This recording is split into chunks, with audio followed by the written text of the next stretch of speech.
Ready? Follow me.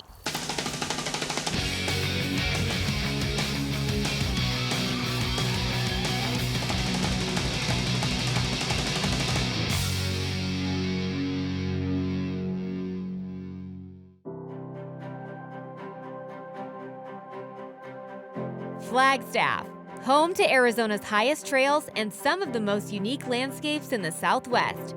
At elevation, everything changes. The air gets cooler, the trees give way to alpine meadows, and the views stretch for 100 miles. These mountain ecosystems are rare and fragile, yet full of life. From wildflowers to elk to ancient volcanic rock that tells the story of how this land was formed. Up here, hiking isn't just about reaching the summit. It's about experiencing beauty that can only be found where the earth meets the sky.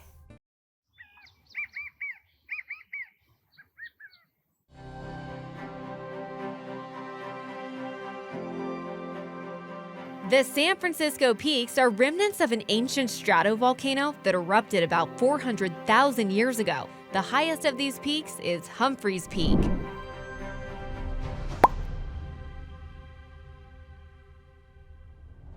On this 9.6-mile out and back trail, we'll gain 3,346 feet of elevation. This is the start, and it looks so mild right here, but we know this trail is going to get intense. Do you see those clouds? We're going to be keeping a close eye on the skies because there could be storms. If we make it to the top, we'll be standing at Arizona's highest point, 12,633 feet.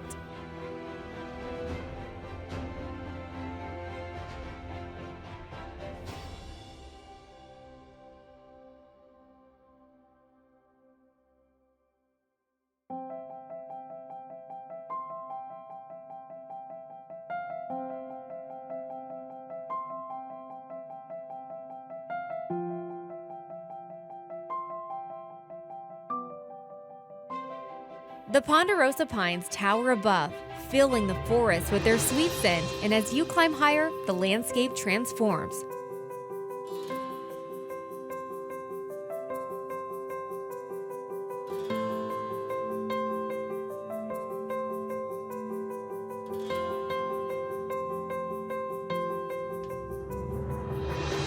Look at these beautiful aspen trees. One of the best parts of hiking Humphreys is that you get to experience so much different plant life. So for now we have the aspens, and you'll see the foliage change as we climb.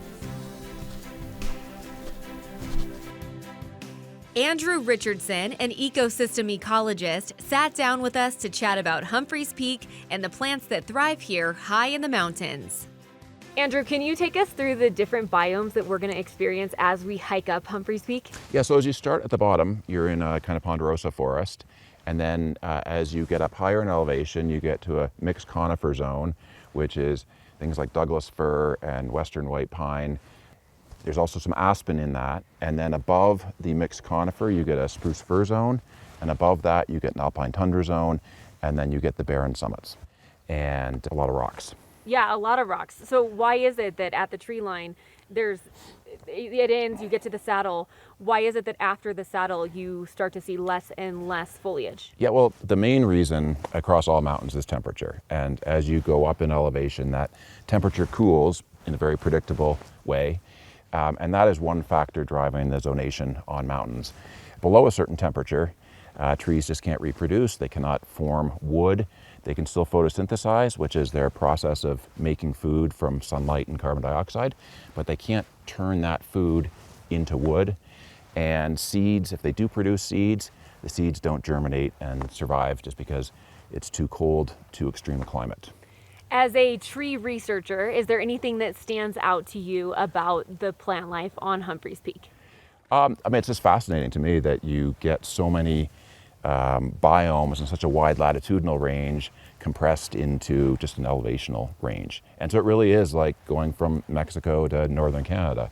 Here at sort of mid-elevation on Humphreys, where we're in a mixed conifer aspen forest, this is more similar to what you might see in the northern Rockies, in the boreal forest, where you get aspen and spruce mixing together.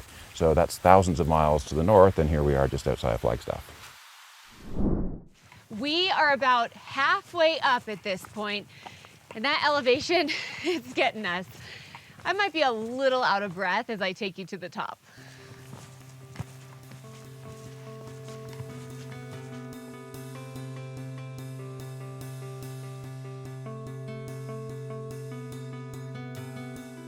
Hiking in Flagstaff is unlike anywhere else in Arizona. At elevation, everything shifts. The air is cooler, cleaner, and a little thinner, which makes each step more intentional.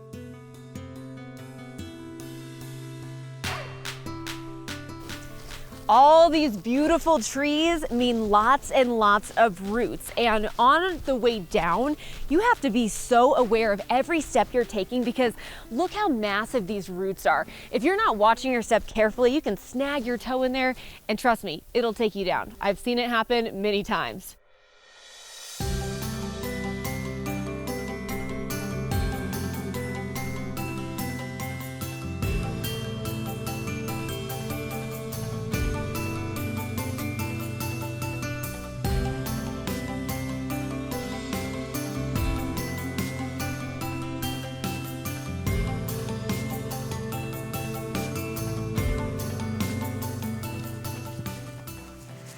I want to show you something that can save the day when you're hiking, especially if you are doing a long trek. No one likes getting blisters. It can just ruin the adventure. So moleskin can save the day. This is just a soft, cushioned, adhesive material that you can stick right on a blister that's forming. So as soon as you feel rubbing on your foot while you're walking, don't try to be a hero. There's no need to push through. You can just get your moleskin out and prevent the blister. They make these pre-made, or you can cut your own before you head out on a hike. Now, if you already have a blister, you can put a circle in the center around the blister, and that way you are getting protection around the blister that's already formed, and it won't get worse. You can even put some more moleskin on the top. So I always keep a little bit of this in my backpack, and I recommend that you do the same because a blister can make it so you want to turn around or you just don't have a good memory on the hike. So we don't want that.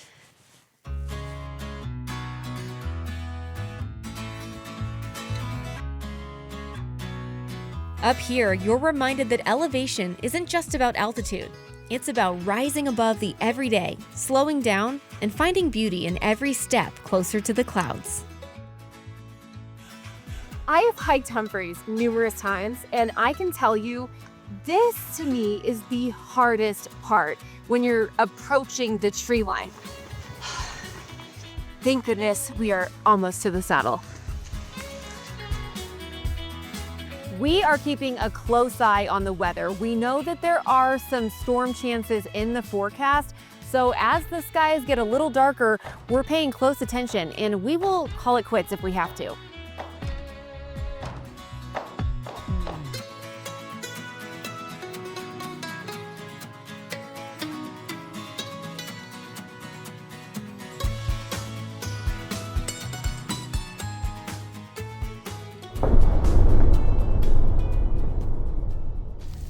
We are so close to the saddle, but we've got caught in a storm and there is hail. You guys see this? It's like pea-sized. We made it through some intense weather, and that's one of the things that you always have to take into consideration on Humphreys Peak, but we did make it to the saddle. To me, this is where the most beautiful views on this hike are anyway. So because of the weather, we're gonna call this our stopping point before the final mile, but it's still a beautiful hike and well worth it.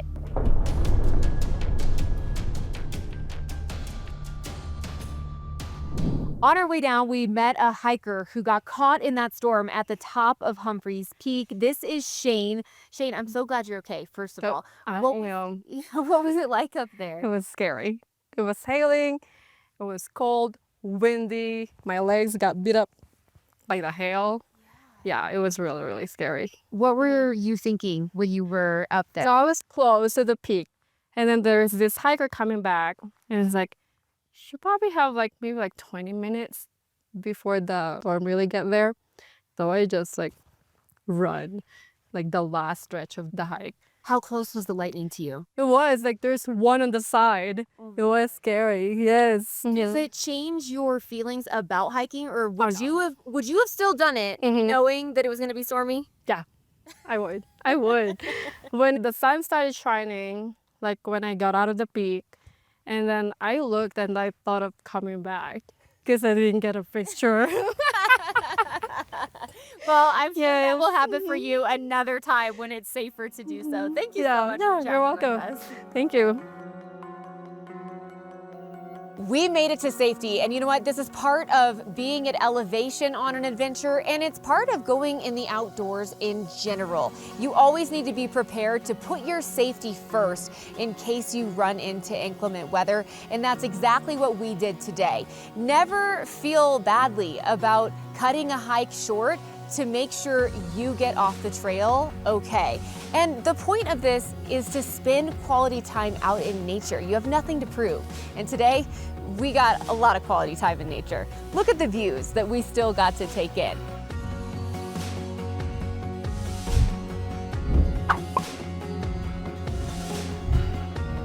The National Weather Service provides important information to keep you safe, but do you know the difference between a watch and a warning? A warning is the most urgent alert the National Weather Service issues. It means a hazardous weather event is happening right now or will be happening very soon, and it poses a threat to life or property. If a warning is issued for your area, you need to take immediate action to protect yourself. A watch, on the other hand, means the risk of hazardous weather has increased, but it's not clear when or precisely where it's going to happen. A watch gives you time to alter your plans, which is important, especially if those plans are outdoors. During a watch, you should stay alert, have a plan ready, and listen for updates because conditions could become dangerous. Now, in my opinion, as both a hiker and a former Phoenix weather forecaster, if you have a hike planned and a watch is issued in the area, you should postpone. I want you to think about it like this. Say we're thinking about having tacos for dinner. If we have some meat, spices, veggies, and cheese, maybe some sour cream, we have the ingredients to make tacos. That's like a weather watch. Now, if we have seasoned the meat, cooked it, placed it in a tortilla, added our toppings, now we're eating tacos. That's like a weather warning. A warning means you need to act now. A watch means to be on alert. I hope that helps and that you're not too hungry now.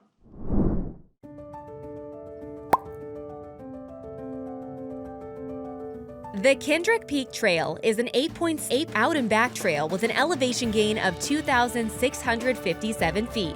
It's a difficult trail that follows switchbacks most of the way up, and it includes a fire tower at the top. As soon as we start this trail, we see a sign warning us that we're entering a burned area. And even though the pumpkin fire happened here 25 years ago, we do see signs of the devastation it caused on these ponderosa pine. But we also see lots of new growth. Let's go see what else we find.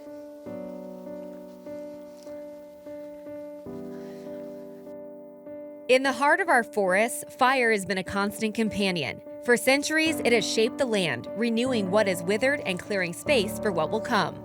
Forest fires are both destroyer and creator. Born of lightning strikes or sparked by human hands, they sweep through woodlands with a force that can devastate homes and habitats. Yet in their wake, they also bring renewal, releasing seeds, clearing undergrowth, and restoring balance to ecosystems that depend on fire to thrive.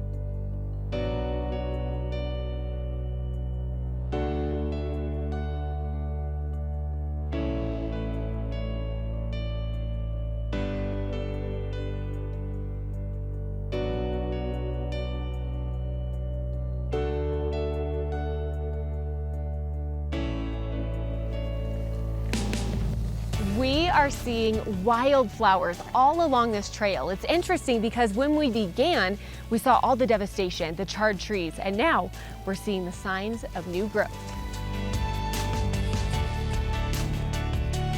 It is so peaceful walking on this trail, but remember that 25 years ago, flames tore this area apart. And you see the signs of the devastation paired with all of this new life, all of these small trees, wildflowers. But the devastation is easy to see when you look at it on these ponderosa pines. And we wanted to learn more about that relationship between humans and fire, and how the devastation also leads to that new growth. We're here with Victor Morfin, who actually fought the pumpkin fire. He was a full-time wildland firefighter for 35 years, now continues to fight wildland fires in the summer, and is an assistant professor of practice at Northern Arizona University's School of Forestry. Quite the history you have with wildfires. I want to know what it was like for you to fight the pumpkin fire. Pumpkin fire was really unique. It was neat. I had just came from northern New Mexico, where I was based out of Santa Fe. I moved to Williams, Arizona, in the Kaibab National Forest. In a drought year, 2000, it was very dry conditions.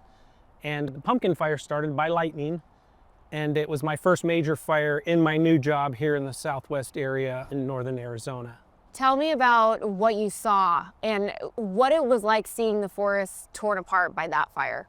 The pumpkin fire was semi-unique. It was one of the more rare fires, I guess I would say, because most of the fires we go on, we tend to attack, initial attack, extended attack, and we tend to catch that fire, so to speak. The pumpkin fire escaped initial attack. It was moving very well to the north and east with southwest winds. And once it got up on Kendrick Mountain, that steep, rugged terrain really made the job more difficult, made it a lot more of a challenging fire. And that's what I remember about it, is the sinking feeling as the fire was approaching from the southwest end of that mountain. And as it got established up on the slope, that basically we were in for a long haul, that now we involved the whole mountain, and it wasn't going to be easy or a short-term deal. It was about 10 days, 2 weeks. And honestly, what took so long is once the fire got established on the mountain, the incident management team came in and had to light the entire mountain. That was what had to happen in order to secure it down below and using the existing road system. And so when you have a mountain that big and that much fuel, it takes time to bring fire down off the hill and not do damage. And so it would do damage because it would consume a lot of trees, make a lot of black sticks, and put too much heat into the soil. And so it would do damage from that perspective, versus what we did and was try to bring fire off the top, light the top of the mountain and bring it down in phases, gentle, so to speak, so that we didn't have those large flames that took out the trees and impacted the soil negatively. Could you explain a little bit more about why we need fire? These forests, ponderosa pine, southwestern ponderosa pine, is not the forest that we see behind us. It has become that, but if we went back 200 years ago, before Euro-American settlement, these forests were wide open. They call them open and park-like. Big trees spread out on the landscape. Grass belly high to a horse is what the early settlers said. And now we look at these forests and it's dense, it's dark, it's small trees. So they don't have that ecological force of fire to maintain them. These forests burned every 2 to 12 years historically. And so those frequent low intensity fires would thin out smaller trees and keep the big trees healthy, so to speak. They would maintain that tall grass. So fire did a lot of things that we still don't understand, including nitrification, turnover soil nutrients, etc., that is positive for the environment. But since we've eliminated fire from the system, we no longer have that fire to maintain the system. I think it's neat to see how resilient our forests are and the power of Mother Nature to heal itself. And so it's pretty refreshing, because sometimes when you respond to a fire and what you see in front of you seems real negative, it can be gut-wrenching. When we were up on Dragon Bravo and we saw those forests burn with high severity, that's hard to see, but sometimes, you know, it's part of a natural process, depending on how it burned, depending on a lot of factors. So it can be kind of refreshing to know that it's not the end. The forest isn't necessarily being destroyed. That's really a beautiful way to think about it. When we're along the trail, sometimes we see trees with like a big line in them, like a scar, I would say. Is that a lightning strike? Indeed, indeed. You'll usually see a vertical fissure crack in the tree. That's a lightning strike. Half of the fires on the Coconino National Forest, our local forest, start by lightning. The other half are human starts. And so It's super common to have those lightning strikes on the Mogollon Rim up here, and we get about 200 of those fires a year just on the Coconino. So yes, it's lightning, and it's really common, and it starts a lot of fires. So in America, lightning-caused fires can be managed for resource objectives. They can be allowed to burn. Human-caused fires cannot. So just from that perspective, I see them different because I have to, because of federal fire policy here in America. That's so interesting. I learned so much from you. Vic, thank you so much for all that you've done in fighting fires, and we really appreciate everything you shared with us. Thank you. Oh, you're welcome. Nice to be here. Thanks. This trail is so peaceful. When you're walking here, taking in the expansive views, it's hard to imagine that 25 years ago, flames ripped through this area. When you see a charred tree like this paired with fresh wildflowers along the trail, it does make you think about how necessary wildfire is. And here's something I want you to think about. Without humans, there is no hazard. These are just the Earth's processes. So how should we be thinking about our urge to manage these processes?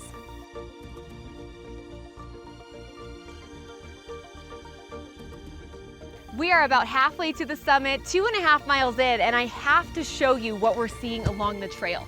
There are young aspen trees everywhere, and we see some changing leaves in the distance because we're hiking in the fall.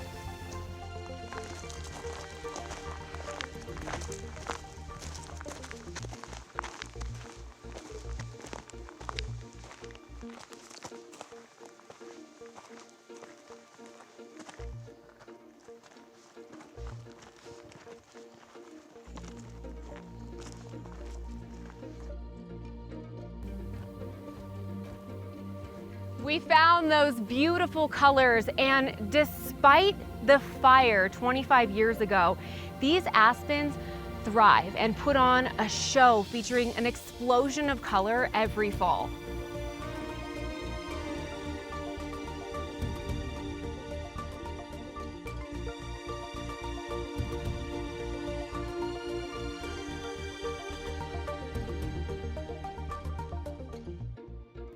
We just hit the 4-mile mark, and I can really feel that elevation taking a toll on my body, but we can see the fire tower from here, so we know we're getting close. Wow. You know, we head out on these trails not knowing exactly what we're going to find, but what an amazing surprise to see such vibrant fall foliage in September. This is really what fall in Flagstaff is all about. And when you look at this, isn't it amazing to think about all of the devastation that was once here, and now you see so much beautiful life surrounding us. Look, there's a little house.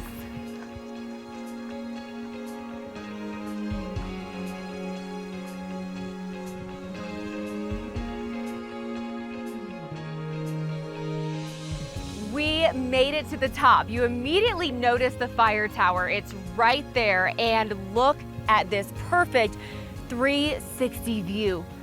It is so stunning. I have done a lot of hiking in Arizona, and I gotta say, this is one of the most impressive views I have seen. I'm definitely not gonna forget this hike.